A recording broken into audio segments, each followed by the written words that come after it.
minutes.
Hello.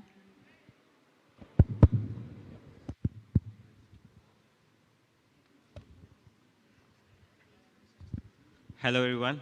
We'll start the discussion now. So welcome, everyone. This panel is titled Scaling Modern Power Infrastructure with Electric Cooking.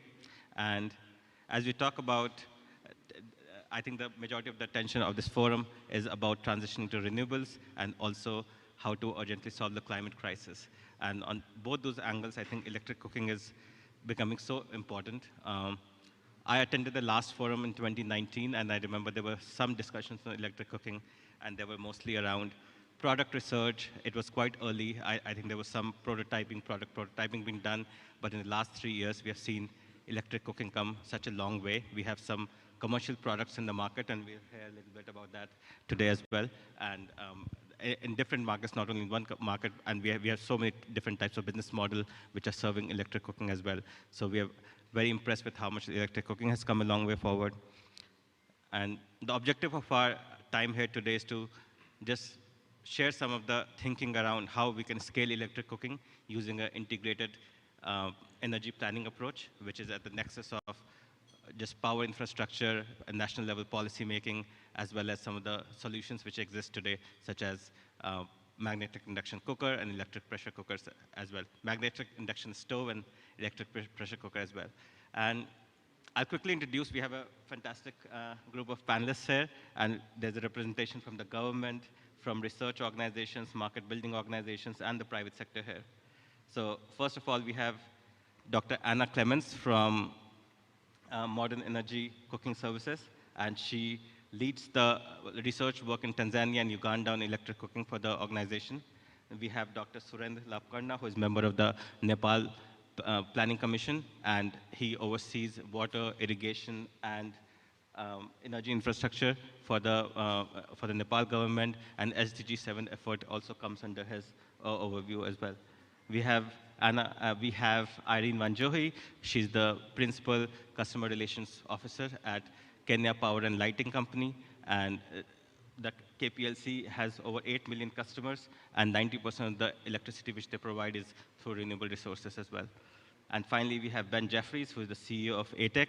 ATEC is a climate tech company which distributes both electric cooking solutions as well as biogas solutions in Cambodia and Bangladesh. And they are increasingly getting into the carbon space, and Ben will talk a little bit about that as well.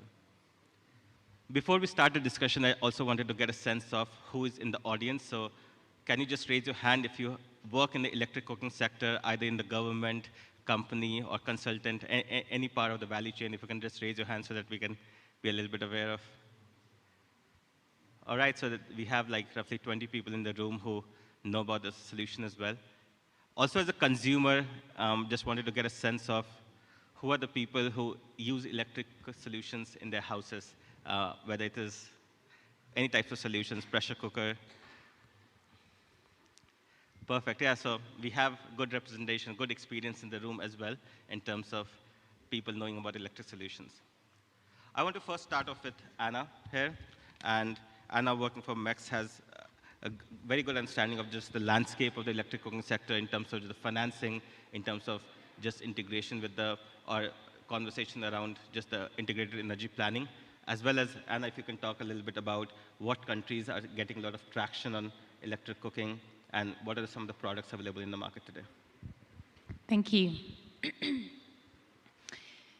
So, I'll just give a quick setting the scene intro of the synergy that's possible, bringing together the electricity sector and the clean cooking sector and how they can mutually support each other.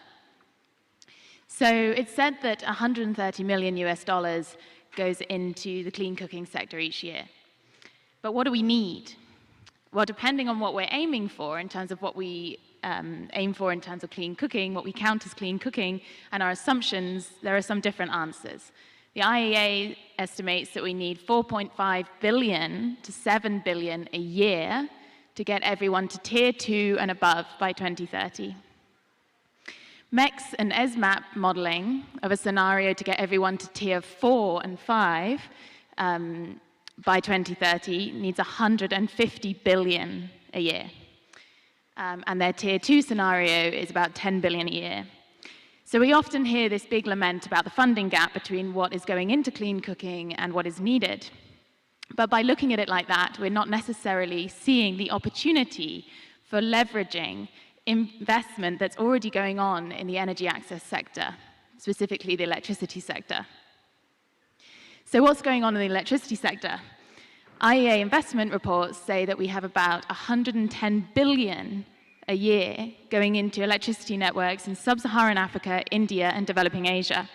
That's new generation, pivoting to renewables, transmission and distribution, increasing access, upkeep, etc. About 40 billion of that you can isolate just as improving access. This is a huge amount of investment going in. Every dollar of that investment is potentially an investment in clean cooking through electric cooking. So electric cooking is now a viable opportunity for households. It is cheaper in many places for people to cook with electricity with the new efficient appliances compared to charcoal and gas. By the appliances, I mean like the electric pressure cooker, rice cooker, so insulated appliances, but also induction stoves, kettles, even new appliances such as air fryers, which are a really good substitute for roasted foods or deep-fried foods. So in Ghana, it's actually 2 to 4 times cheaper to cook with these highly efficient appliances compared to charcoal and gas. And we'll be talking more about that. We're launching the Ghanaian e-cookbook, the energy cookbook, later at the reception at the end of this day, and there'll be some e-cooking demos, so do look out for that at the reception. It's also suitable for the menu. For East Africa, between 80 and 90% of the traditional foods can be cooked on an electric pressure cooker, which is the most efficient of all these appliances. So we know now that electric cooking is viable in terms of cost to the cook, in terms of taste, in terms of usability. So we have all of this investment going into the modern power infrastructure. And that investment is laying the groundwork for a household to find $50 to $70, or be helped to find $50 to $70 for an electric cooking appliance, which gives them a truly clean cooking experience. There is an opportunity here for us to leverage the gains, existing and planned gains, in modern energy, to use that investment with a multiplier effect on clean cooking. Even just slanting 5% of the investment already going into the electricity infrastructure towards integrated energy planning, so including e-cooking, would make a huge difference. Coming up with innovative business models, financial models, making sure household wiring is up to scratch would be transformational. And of course, it goes back the other way. Electric cooking can support the modern power infrastructure. It can help to stimulate demand, which increases revenue, which benefits the sector, which means that service providers are able to better provide a better service for their customers. So more and more countries are now doing work in this area. We're going to hear from Kenya and Nepal on this excellent panel, but also Bangladesh, India, Uganda. These countries are exploring having electricity surpluses, which electric cooking can help them deal with. They're looking into drawing up e-cooking, national e-cooking strategies and roadmaps. And they are aligning finance so that investment going into the electricity sector can be leveraged for the clean cooking challenge. Thank you, Anna, and that was a great overview of just the overall sector and how electric cooking is progressing in a lot of different places. Now I wanted to zoom in a little bit on just one country example, and Nepal has really sort of in the last few years really focused on electric cooking from an integrated energy planning sort of angle. And so Dr. Suren, if you are able to just give us some insight into what is the experience of electric cooking in Nepal and how it is progressing, and how does it relate to just the integrated energy planning which is going on overall in Nepal? Thank you, Avi. A large proportion of households in Nepal today rely on traditional cooking methods which have adverse health, environmental, and climate livelihoods and gender impacts. Clean cooking is therefore an important development agenda for the government of Nepal, which has set ambitious targets for clean cooking adoption in the country. For example, the second nationally determined contribution plans for 25% of electric cooking adoption by 2030. The 15th plans to install 1 million electric cooking by 2023-24, and a white paper on energy projects 100% electric cook stove adoption by 2028. The revised SDG 7 roadmap aims for a reduction to 30% of households who resort to firewood for cooking and limits the use of LPG to less than 33% of households by 2030. Presently, it is estimated that around 500,000 households, that is only 7% of 6.8 million households, is using e-cooking. Therefore, Government of Nepal is focusing on promoting the use of e-cooking and upgrading electricity distribution infrastructure. Nepal government has declared the use of electric stoves will be made nationwide by displacing gas stoves within few years as the cost of LPG rose due to war in Ukraine. Importing LPG cost is about 4% of total budget of government in 2022, which is contributing to widening trade deficit with India, to materialize the federal, provincial, and local governments' announcement to reduce the LPG kitchens. Recently, National Planning Commission and Clean Cooking Alliance have together launched the promotion of e-cooking at provincial and local government. Nepal has no option other than to go for e-cooking to reduce the import of LPG, helping to ease the pressure on foreign currency reserves and choosing a healthy life and come out of being sick of smoke using wood in our kitchen. WHO reports 24,000 deaths each year, mainly women and children due to smoke in household. In Nepal, we as government have obligation to reduce the deaths and help our people live a healthy life. This calls for a concrete action plan that can drive collective efforts to achieve the government of Nepal's ambitious targets. Accordingly, Nepal government has given the green signal to transfer the present subsidy given to LPG to electricity cooking, and announced gas stoves will be removed and electric stoves will be installed in the government officials of the federal government central office and metropolis within this month, October 2022.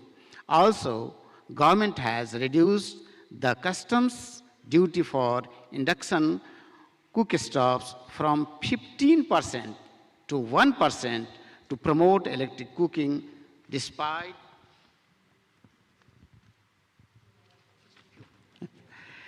such measures, there is a visible gap in the efforts undertaken and results and target to be achieved.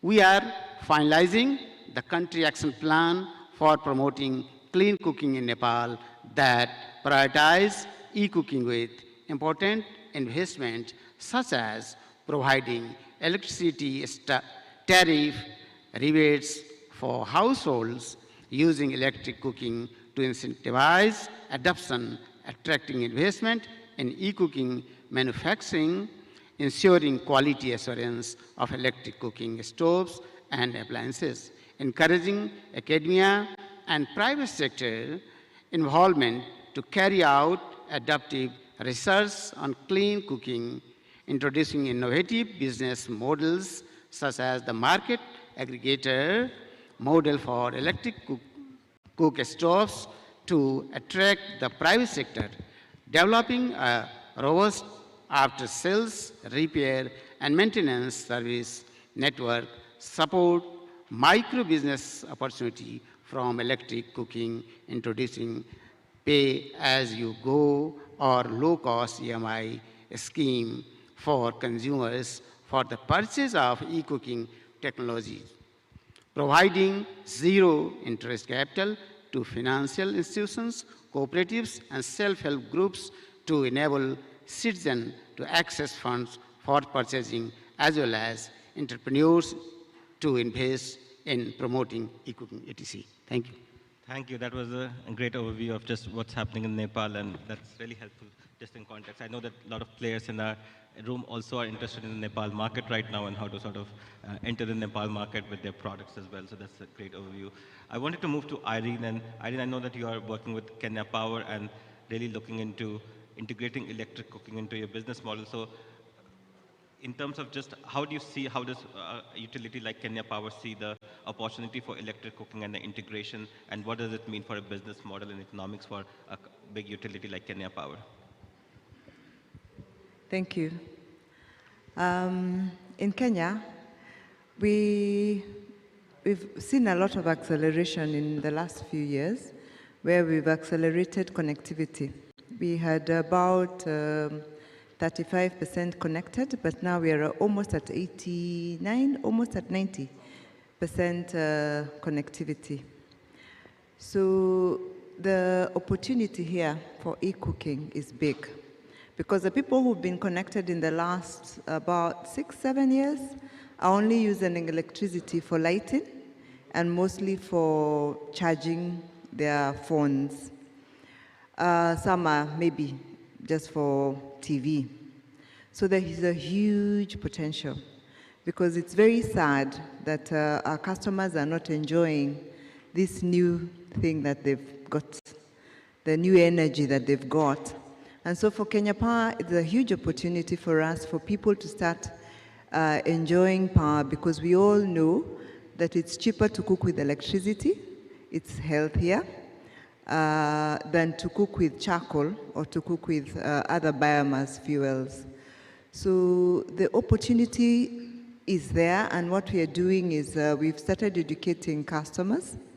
We've opened up what we call Pikana Power Demonstration Center, and we are opening others where we want to educate customers to start using electricity to cook.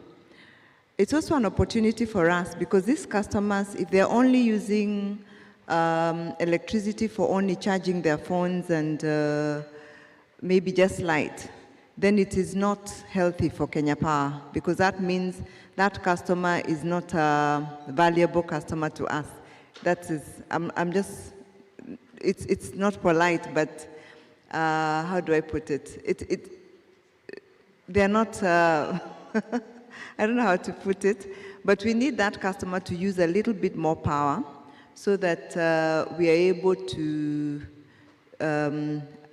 upgrade them to a place where it's easier for them for us to keep them connected. And they also would make a little profit for us. Also, when they start using electricity and they start enjoying it, then they're happy to pay for the little electricity that they pay. So it's an opportunity for us to educate them and for them to start using e-cooking. Yeah, that's how we see it. That's great, that's great. And also, as we talk about just the opportunity for utilities, and we also talked about a little bit about the infrastructure financing, which Anna touched upon, I wanted to move to now Ben, who leads the ATEC now, and I know that Ben is really focused on the carbon market, so wanted to, Ben, if you can just highlight the opportunity for carbon markets for electric cooking, both from just financing coming into the sector, but I know that as a company serving consumers, we are really also concerned about just the usage, and how can carbon markets also track usage and help in like sort of tracking usage in a very important way. And I know that you have technology that helps you do that as well. Yeah, thanks, Shokan. I think that's probably the most interesting point around electric cooking is it's not just electric cooking on its own, the benefits of that, but it's also the best cooking solution to look at from a data tracking, a metering and monitoring perspective as well. And it's also the most cost-effective solution. So, I mean, we do a biogas product and we have an electric cooking product. The cost involved to do remote monitoring, metering, etc. on biogas is a lot higher, because you then need to bring in all that technology and add that to the biogas system. While if you look at electric cooking, the electronics are already there, the metering's already effectively there, you just need that data connection point, which we do with a GSM SIM card. And I think what this really opens up for the cooking sector overall is, I think for a long time we've had a very strong focus towards sales and getting stoves into households. And I don't think that's a particularly bad thing to focus on, but we haven't really focused in on or had the access to the data to ask ourselves, are people actually using the stoves, or how much are they using it, and how do we actually shape or change behaviours or understand what we need to change in the product to increase that usage. And the beauty, I think, of electric cooking is sort of twofold. Number one, you have very, very accurate data to monitor how the cooking behaviour is happening. I mean, we can see down to the minute, basically, times of day that people are cooking, sort of how much power they're consuming, etc. So that gives us much greater insight of how people are using that. We can work with grid providers, governments to help around grid load management, etc., etc. But the second part that then does is, obviously, once we understand the usage data, we can then convert that usage data directly into carbon credits. And that's this new frontier, I think, that's coming in carbon markets. There's obviously a lot of interest and excitement in carbon credit markets for cooking, and I think there should be. I think it's a great opportunity.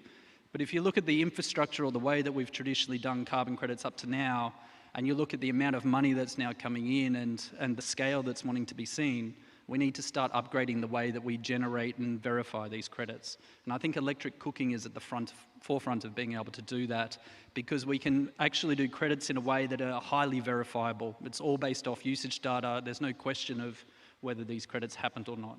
So I think that's a really big advantage, and that then not only is, I think, good for us scaling up from a technology perspective for the sector, but also then for us to be able to attract both premium pricing, being able to compete with nature-based solutions in carbon markets, which tend to get higher prices, and being able to build a sustainable sort of approach in the cooking sector.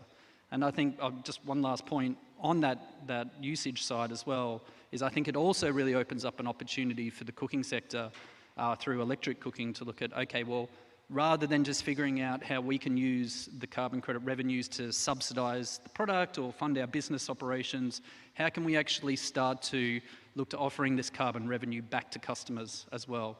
And we're actually aligned on incentives, because the more that we can offer customers to become part of the carbon credit market, the better usage outcomes we're going to see, and things like stove stacking start to solve themselves once we start going down this pathway too. So I think we're at a really interesting stage and are going to find a lot of good opportunities moving forward through electric cooking and bringing in carbon markets as well. Thanks, Ben. Yeah, that's really insightful as well. We'll do things a little differently here, so I think we'll open it also for questions. A first round of questions right now before we ask some more questions which I have in my hand. So anybody has any questions just on the initial remarks? We have two questions. So I know Matt over there, if we can just go to him, and then we have two more after that. Please state your name and just the organization, and if you are addressing it to just the entire panel or to a specific person. Sure. My name is Matt Evans from Environmental Commodity Partners. A question about the methodology for cooking. There's obviously for electric cooking. Technically, the gold standard TBD-TAC methodology measures better based on statistical sampling how much charcoal is saved. There's a new methodology that's been created that basically uses the electricity used, but then assumes charcoal savings from that, which is sort of using a default factor that's less of an accurate measure of the difference between what was used before in terms of charcoal and what was used after. How broadly do you think about that as you think about navigating? Obviously, there's some, like, people love technology, so it seems like there's a benefit, and maybe, that's a better way, but the counter argument is it's actually less accurate in terms of measurement of reduced emissions.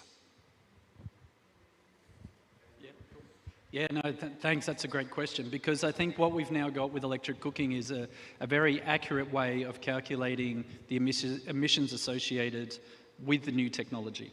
You can basically pull in the grid emissions factor of the grid. If you look at somewhere like Nepal, it's pretty much running on 100% renewable energy now, so it's a fantastic case example of the power of electric cooking and decarbonising cooking. But you still have this baseline factor, I think, that you're alluding to there, which is you have this assumption of, okay, how much were people using biomass previously? So the way that that's currently in the methodology is it's based on, much like any other carbon credit project, of what is the accepted behaviours within that particular community or country, and then looking at that as the baseline emissions and then subtracting the new emissions off there. Now, is that actually the most accurate moving forward? I'm not a gold standard technical expert. I think hopefully there is better ways moving forward, but I think that's probably the best option we've got right now on the baseline side.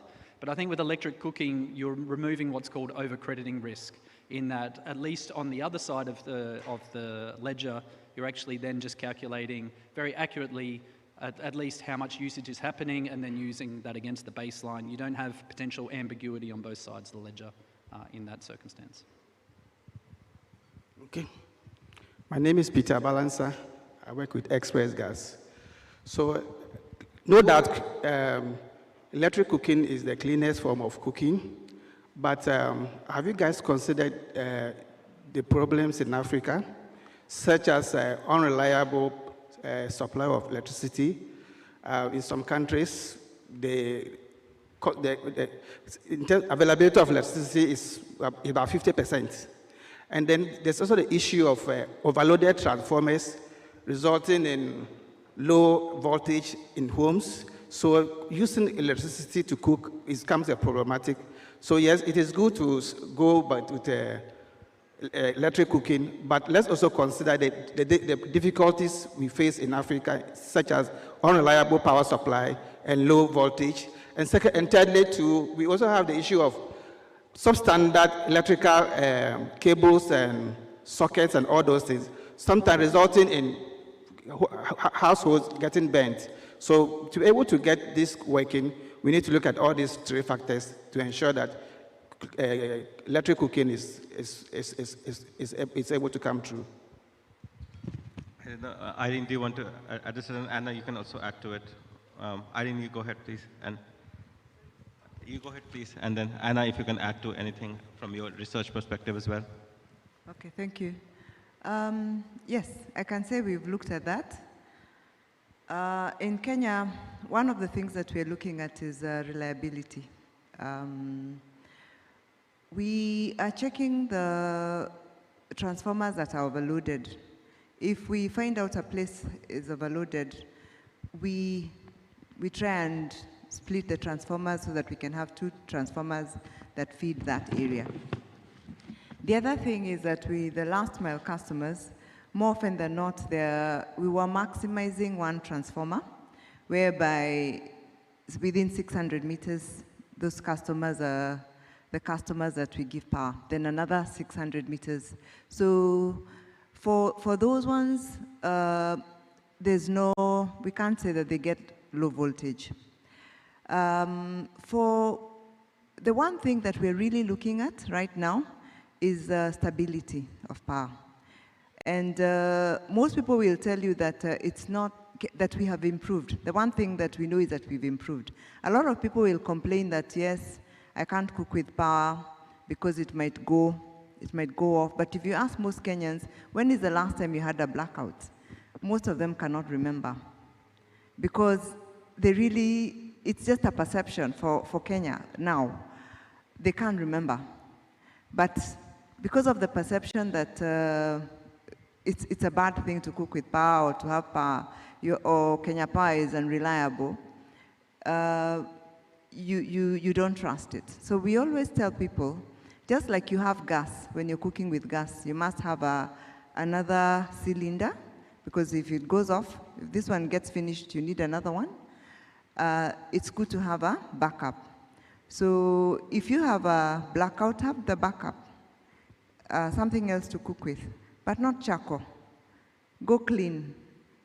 That's what I would say. Go clean. Maybe go to charcoal or go to cocoa, because now we have cocoa. I think that was it on reliability. Yes, no, that's great. Thank you. And I know we have Anna, if you want to add something from what research shows also from Tanzania and Uganda. Thank you. Yeah, unreliability is sometimes a problem and often a very big perception problem. Certainly in Uganda, talking about electric cooking, people often say, but it's too unreliable, what will happen when it goes down?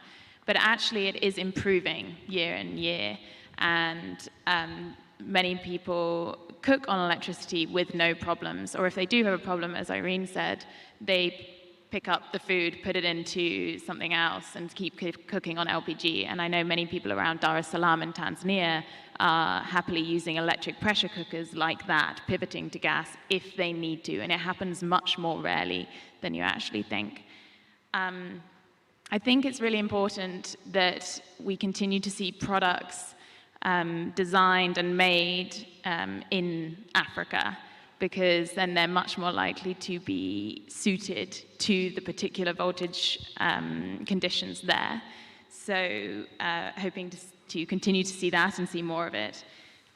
We as MEX, we have a couple of research programs at the moment on battery-supported cooking, both off-grid but also on-grid. So investigating whether or not having a battery backup while you're cooking on-grid gives you that extra sense of security that you're going to be able to finish your meal.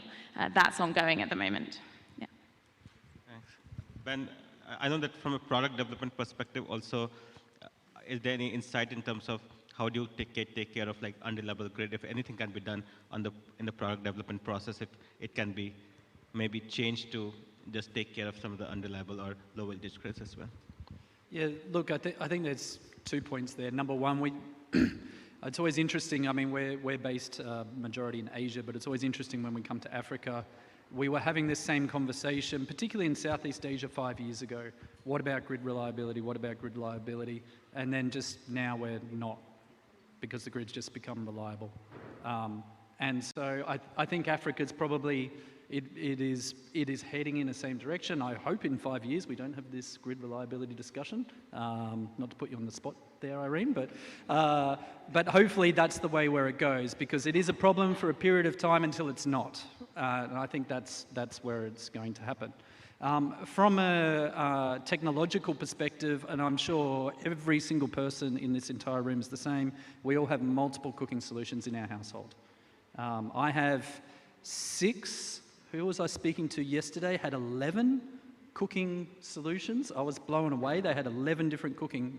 I think it was in England, in their house. They had 11 different cooking solutions in their house. So I don't think this question of is it ever going to be 100% electric. What we're interested in is that 90-95% of daily cooking. Like for me at my house, 90-95% of my cooking is on my induction stove, which is a Bosch stove in my house. But I still have 7 cooking solutions, including something if there is ever an electrical problem. Thank you, Ben. I know I saw Rocio's hand. Do you still have a question?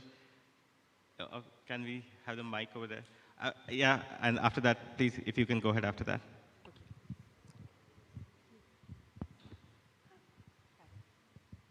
Hi, I have 2 questions. You may know, you may not know the answer. How clean needs the grid need to be clean to be able to claim that clean cooking is, or electric cooking is the cleanest solution? How clean? And then the second question is, do we have, why is so much echo? Never mind. Any statistics about penetration of electric pressure cookers in any of the countries? Do you want to take any question about how do you? Okay. And Dr. Surin, do you want to talk about the second question on percentage? Okay. Yeah. So by clean, I'm guessing you're saying less carbon emissions is what you're referring to. Yep. So basically, there's a specific calculation under the new gold standard methodology called the useful energy calculation that then you put in what's called the grid emissions factor to calculate is it a net improvement or non-improvement on carbon emissions. Pretty much only if you're running a 100% coal grid are you going to see a net negative or a neutral result. Basically anything that's better than 100% coal, you're going to see a net reduction in greenhouse gas emissions from electric cooking. Thanks, Ben. And Dr. Surin, any in Nepal, do you have any estimate of what is the penetration of electric cooking right now? My friend Mondasji, please clear the point from Nepal point of view. Any suggestion, Karuna or Mondasji, on just penetration of electric cooking in Nepal? Not very much right now. Okay, less than 2%. Okay, so it's fairly low. So what we are suggesting here is that the technology that EPC, which has been promoted now, is what we are looking at. There may has been a lot of rice cookers and other type of sort of a cooking device that been used before in mostly urban areas. But when we are suggesting the questions perhaps is looking at EPC, right? Electrical pressure cookers, right?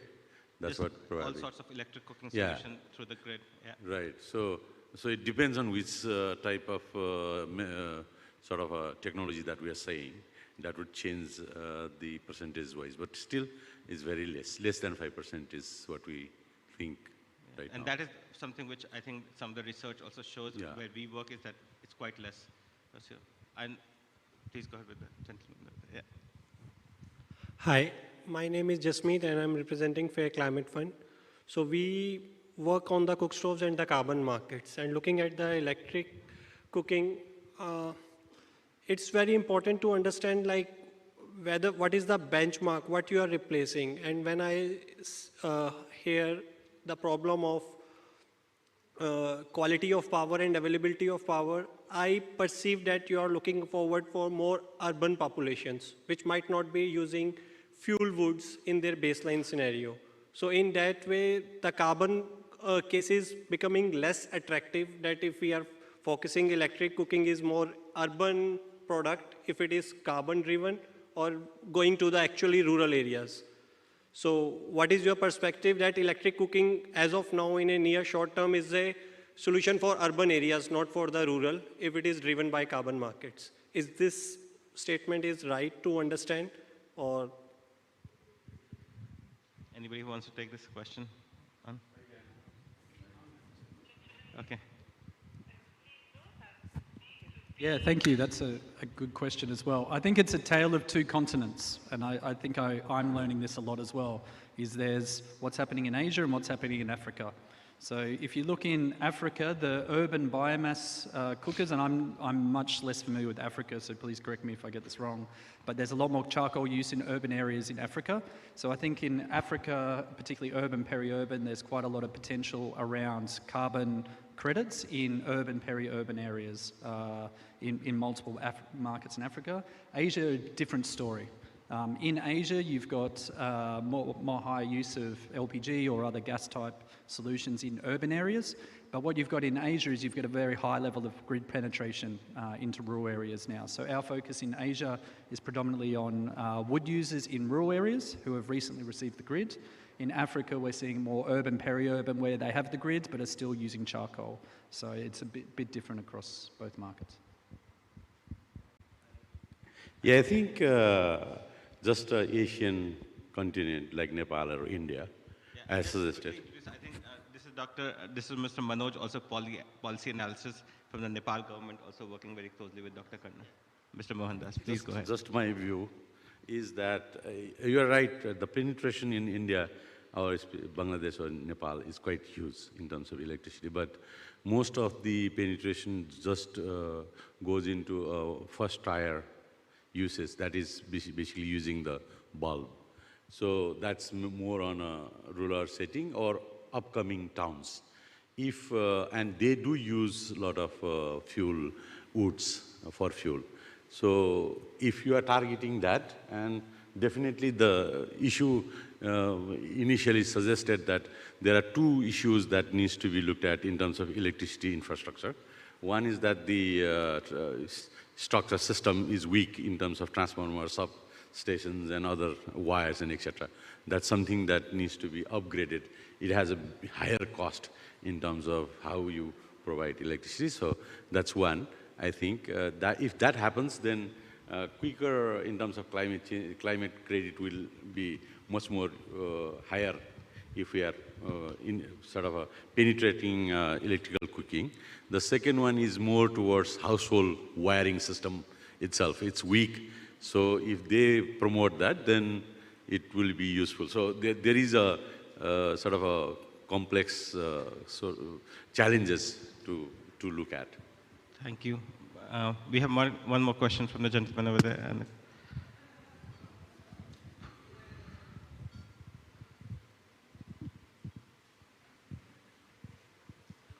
Well, thank you very much. My name is Enoch Ajapong, Director at the Renewable Energy Association of Ghana. Wow, a lot of echo. So I happen to have picked an e-cookbook from a friend who just gave it to me today. We've been working on other things and he showed it to me. And I see interesting representations he has in there about comparing LPG and other things. So let's say I'm jumping straight ahead into action. If we want to adapt this, for those of you who's making it work in your places, who are the key stakeholders to bring around the table for the conversation? Because when I think back and look at, for example, renewable energy technologies and its adaptation, one of the biggest hurdles have been such that people have worked in silos. Okay, so you want to work around things and you're later told that the electricity distribution company haven't done the grid impact studies, they haven't done the load analysis, etc. And you're held back. So I'm just looking at it in the sense that if people are saying they are now able to change their cooking habits, okay, and they're able to cook with electricity with a current percentage at 1%, right, and we want to leapfrog and move forward, who are the key actors to bring around the table, and what should be the conversation with these persons? Thank you. Can I take, yeah. Yes, thank you for that question. The people that you need depend on where you are. So an aim is to get this integrated energy planning process happening. So who is involved in creating energy planning in the enabling environment in the government? What ministries need to be around that table? And that depends on the country, depending on how things are organized. So that's the first group of stakeholders. Then bringing in the utility, they need to be around the table for sure, in terms of slanting their planning towards including electric cooking.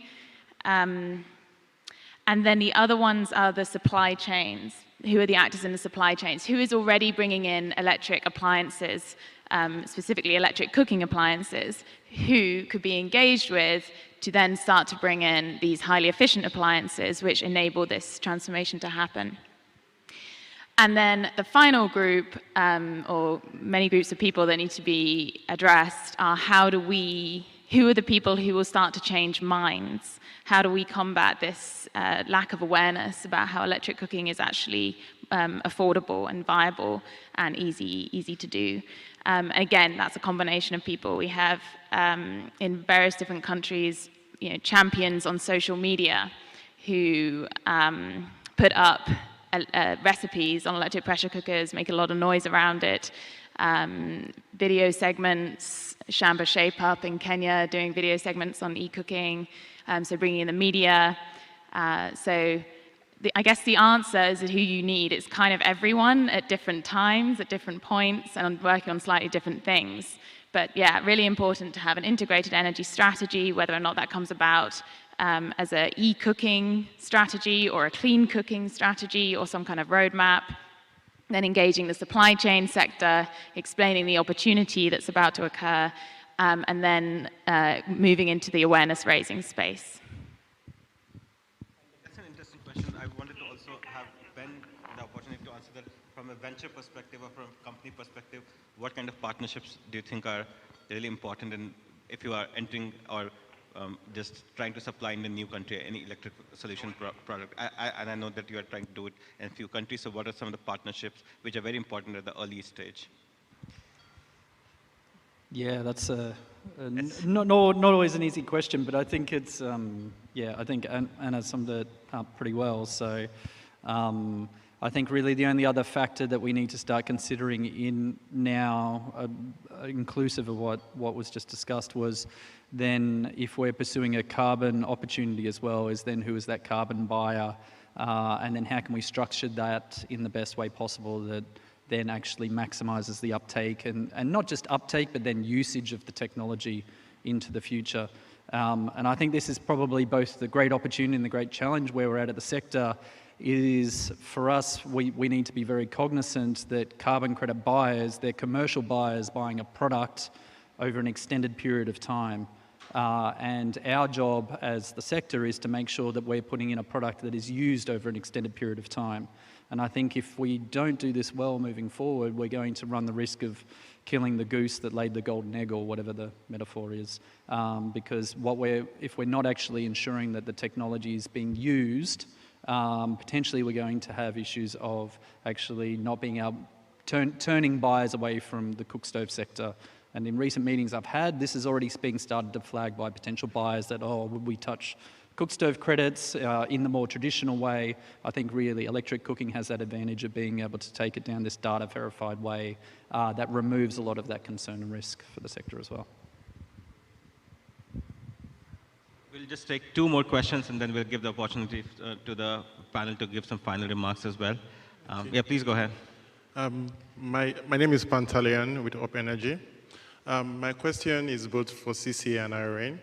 As we are trying to increase productive usage of the grid, how are we first as a sector trying to influence governments in Africa who have been battling with undersupply of electricity to start to think about subsidizing, either reducing the tariff to import or bring in or even manufacture devices that actually increase the usage of electricity, because right now they are undersupplying, so it doesn't make sense to them now. In the future, probably it would.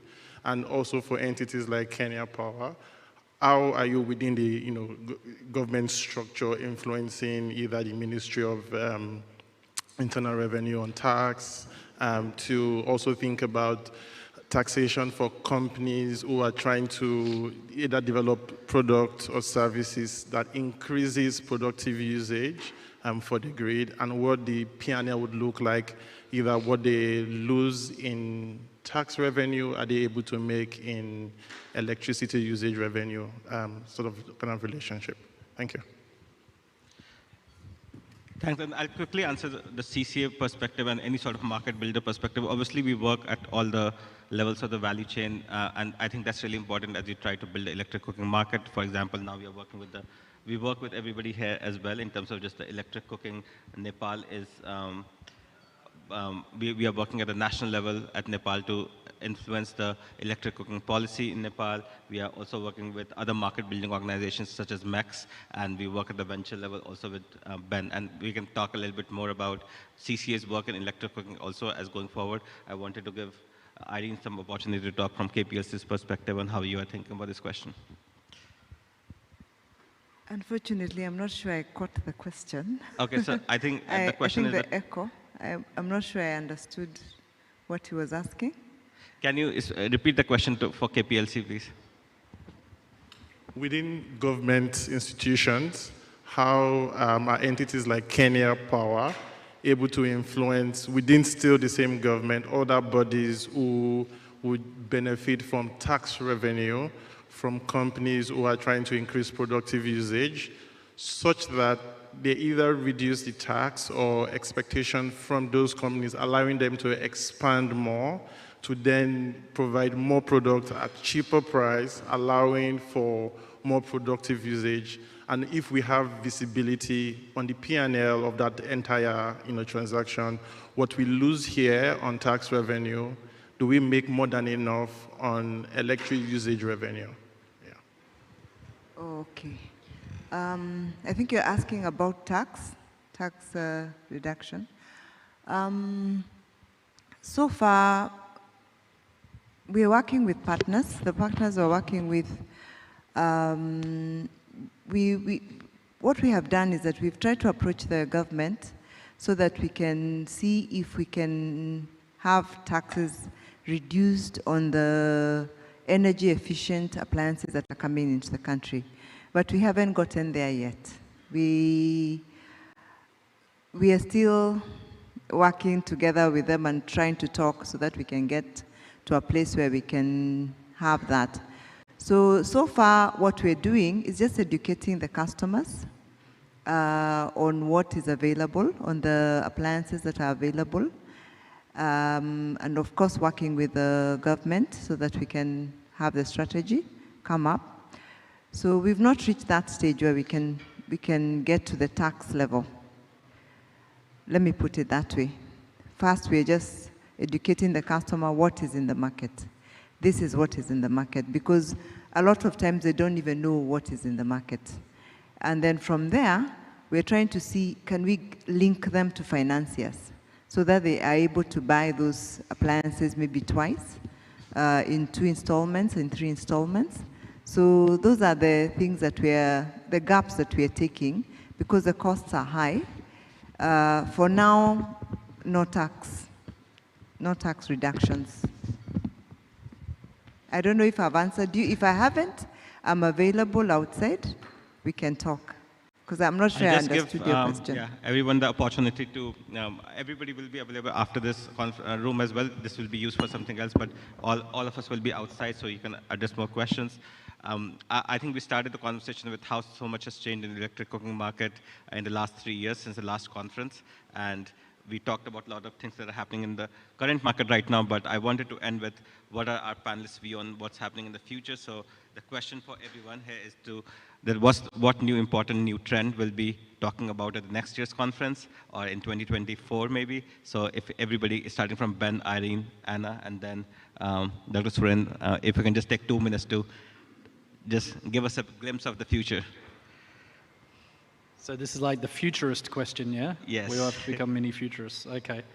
All right. Well, keeping with the theme of kind of what I've been talking about on this panel, we're either going to be here in 2 years, and we'll have synchronized up solving the cooking problem and solving the carbon credits or decarbonisation problem, and we'll have pulled these perfect or much closer together and thinking of it as one holistic system. Or we'll be crying into our laps because we've blown up the whole carbon credit opportunity. One of those two.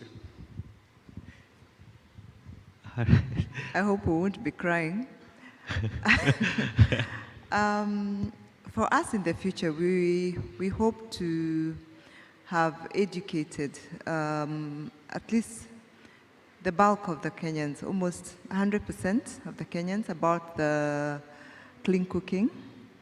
Especially e-cooking in Kenya, and the fact that it's actually cheaper to cook with electricity than to cook with any other available energies that are there, energy sources that are there.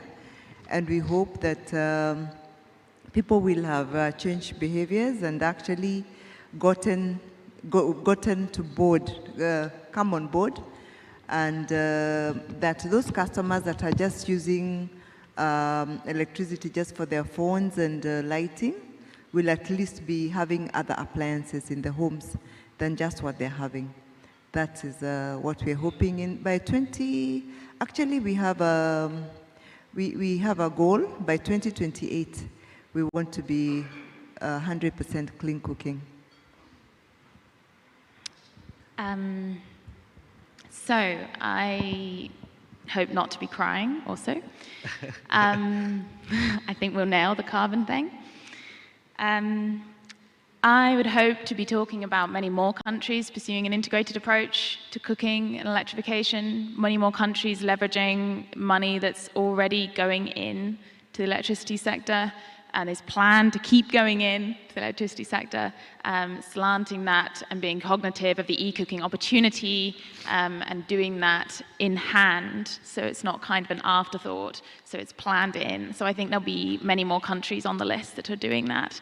I think we'll see much greater penetration of pay-go electric cooking, which will really helps to bring down the upfront cost of these appliances, which can be, of course, prohibitive for people to get stuck in right away. So I think pay-go e-cooking is going to have penetrated quite far by that point. And I think we'll also have a lot more data on, real data on demand stimulation and how much demand is stimulated, can be stimulated by electric cooking, what works to stimulate demand, and what revenue that translates to for the electricity sector, and therefore what effect that has. At the moment, we have a lot of modeling on that, but as more countries start to roll out and promote electric cooking, we'll actually get much more data to be able to talk about next time. Thank you, Anna. And Dr. Karna, from Nepal's perspective, where do you see Nepal in 2 years in terms of electric cooking penetration? Yeah, nothing to say more. Please continue your efforts. And I fully agree with all panelists. Thank you. All right. Thank you so much. And in terms of just the, I think that we are at time now, so we'll stop. But as I mentioned, all of us will be outside to talk to people as well. I also wanted to plug in that there are a lot of electric cooking booths outside as well. ATEC is on display. There's a MEX booth as well, where there are a lot of electric cooking solutions. There's a few other companies also as well. So please check out the Innovation Expo outside as well. And thank you, everyone, for participating here. And thank you especially to our panelists. Let's give a round of applause for our panelists.